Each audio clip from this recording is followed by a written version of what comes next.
I'm scared.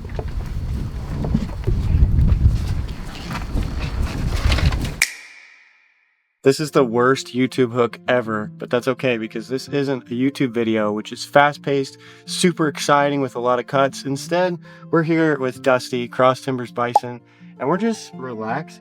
We are observing nature, which I think is a really underappreciated aspect of agriculture, something people don't get to see all the time, is that not everything's exciting and we're not chasing these creatures doing a big drive. No, we're just watching them. Yeah. Learning so much from observing. There's so much power in observation. So if this bores you, just keep moving. But if you like bison and you enjoy peace, calm, nature, this is the video for you. She's just curious. You give her treats? I don't want to. It starts the whole thing. It starts the whole thing. She's just nosy. But it wouldn't make her friendly.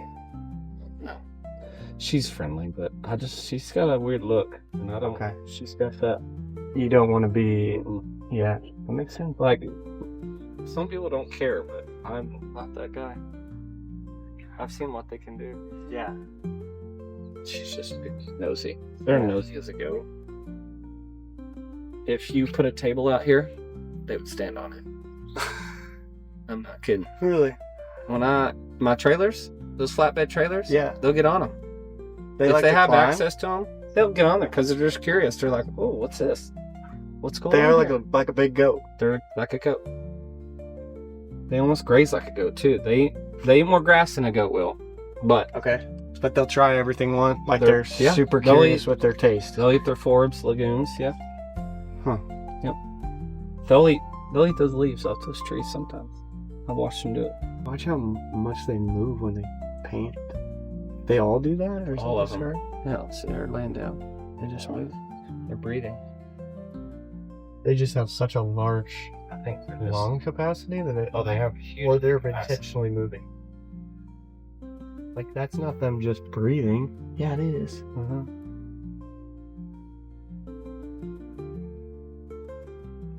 I've never noticed that. They don't just like, they're not still at all. See Dunbar, his whole cavity is yeah.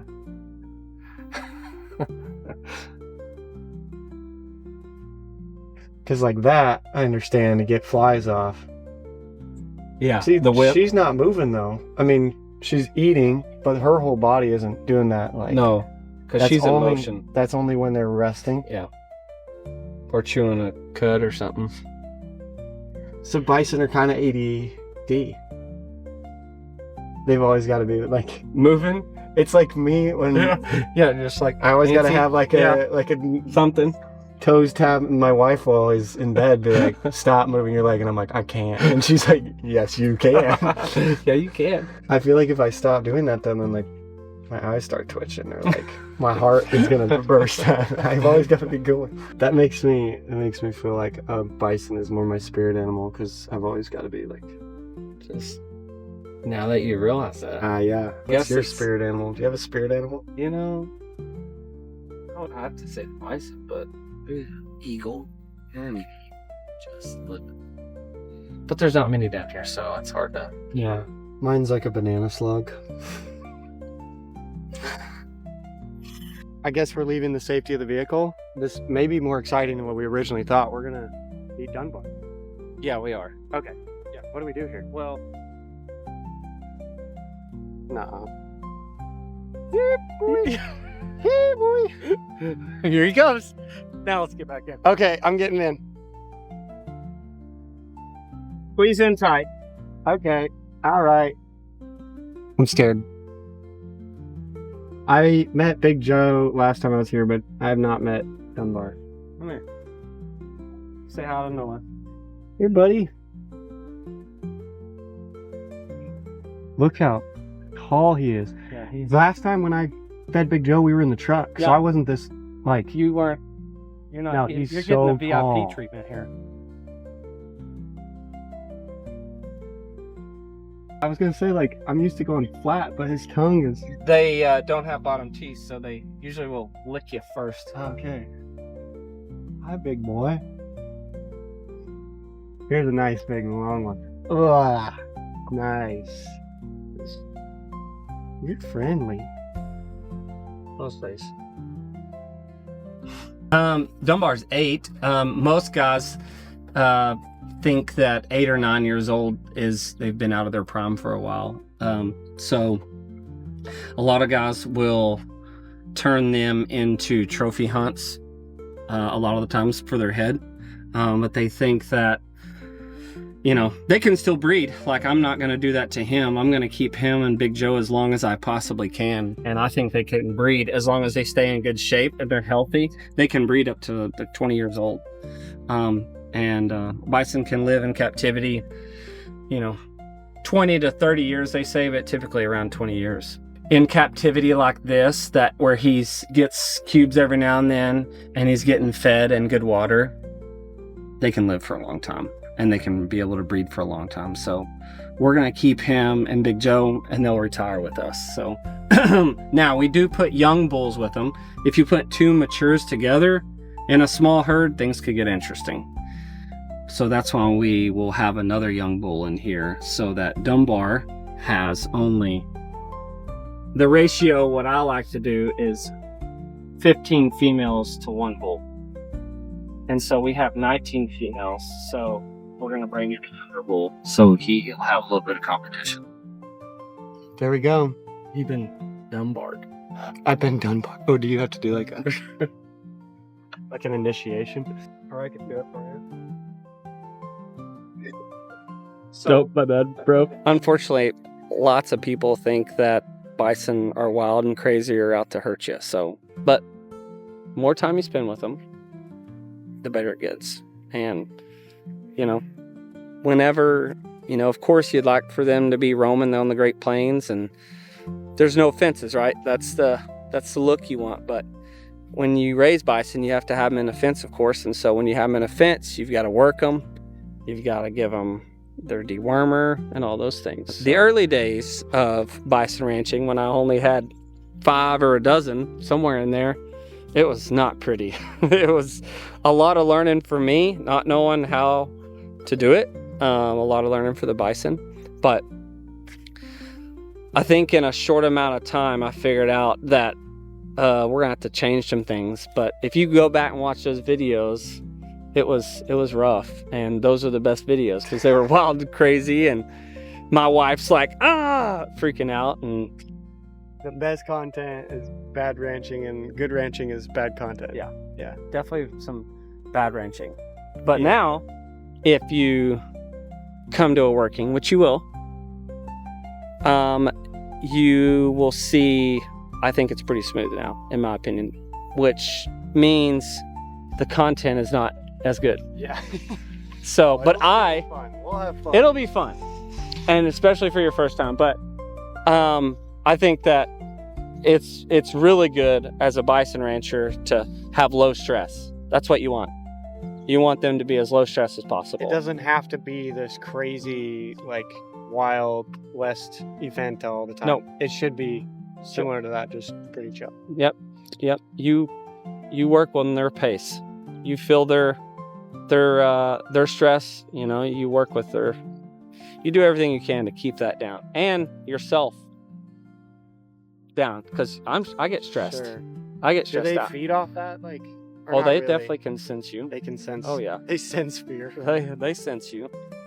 I don't know, but like I said, you know, like what we just did right there. If you would have went out on a ranch that had 1,000 acres, and that's where they've been, and you put them in that pen, they'd have been bouncing all over this pen because they'd never really seen you that much.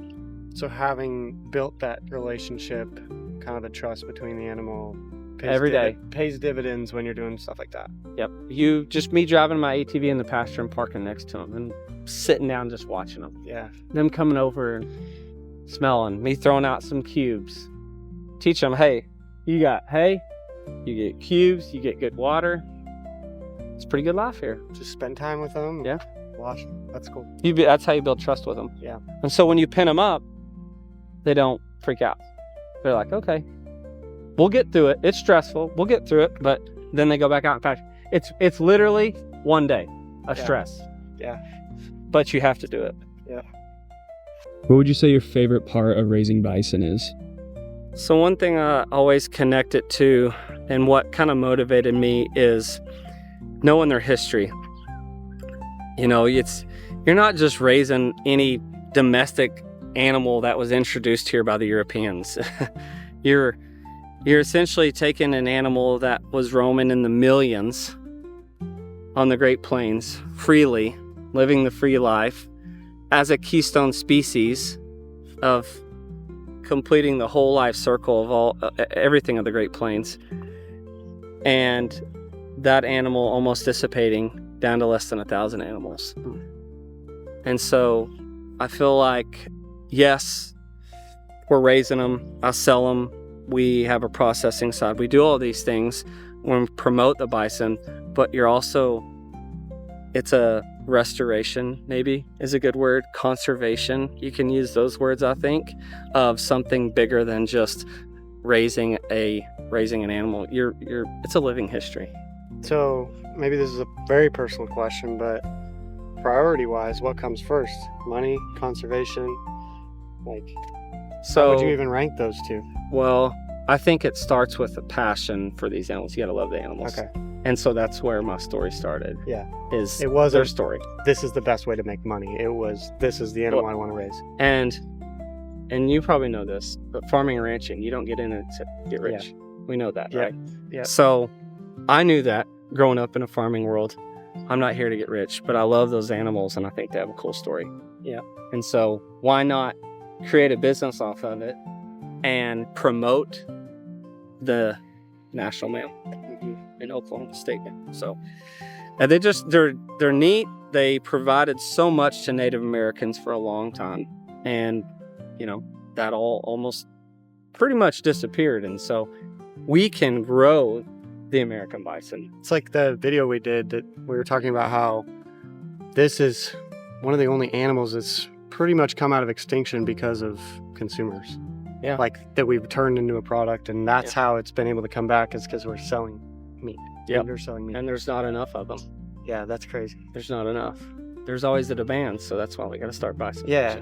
We've got enough interest in it. Yeah. But not enough people that are actually raising them. Right, because this is exactly what we just talked about.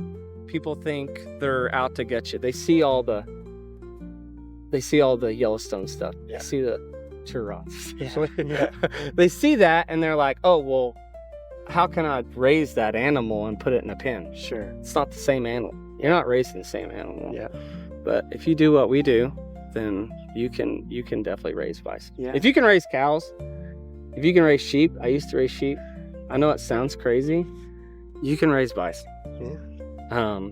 Now, when it comes to working them and stuff, maybe it's just to learn. You gotta have somebody like you to teach me the ropes. You gotta have somebody. And I learned from going to watch other guys. Yeah. The guys who've been doing it for a long time. Yeah. And I still go and watch them to pick up stuff. So yeah, but need more bison. Well, that's life out here on the range. Hope you guys enjoyed it. If you guys want to learn more about bison ranching, Dusty here is your guy. Thanks for ranching with me today, Noah. You bet, buddy.